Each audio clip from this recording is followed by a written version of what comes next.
The concern to the south and southeast, Tropical Storm Francine expected to make landfall tomorrow along the northern Gulf shore of Louisiana and the Texas coastline.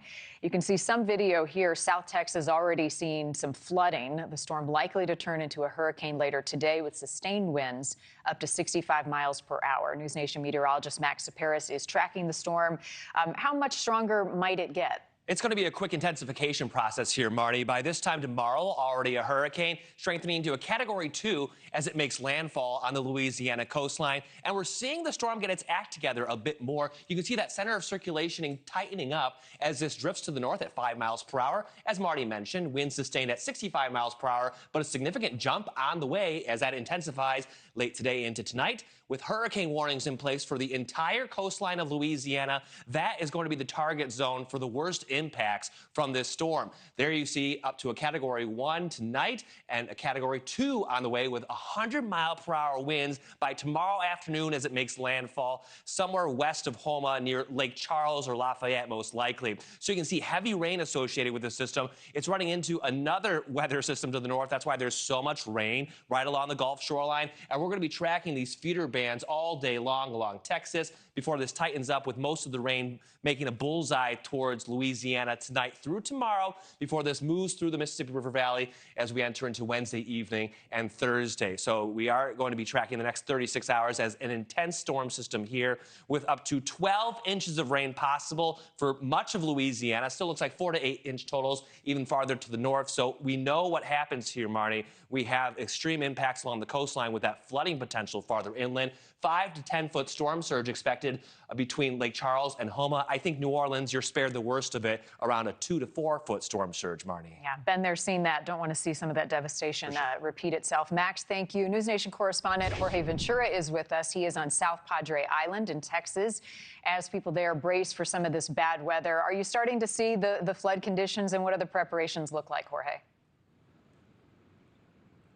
Yeah, Marni, we are. Overnight, we did have some strong winds and heavy rainfall. And right now, things are starting to calm down. But in about an hour, we're expecting even more of that heavy rain so far. And look, normally on this beach, you normally have hundreds of people enjoying the sun and the beach and the water. Obviously, it's been cleared out. We actually seen some of the local businesses removing some of the umbrellas and chairs here on South Padre Beach. We have seen boat patrols patrolling the water. Some of the beach access points have been closed here. We have been speaking with locals who say they'd still expect a minimal impact from the flash flooding and the strong winds. Those winds can pick up to 20 miles per hour here on South Padre Island. Now, the schools in the area have also started to take precautions. Much of the schools here are going to be on a delayed start as of tomorrow because of that severe weather, something we're going to be monitoring. But Texas Governor Greg Abbott deploying multiple units, emergency rescue units, also has the Texas National Guard on high alert just in case things do pick up. But as of right now, Marni, it has been minimal impact, but we are expecting some of that heavy rainfall and those winds to pick up a little bit later today. And you can see here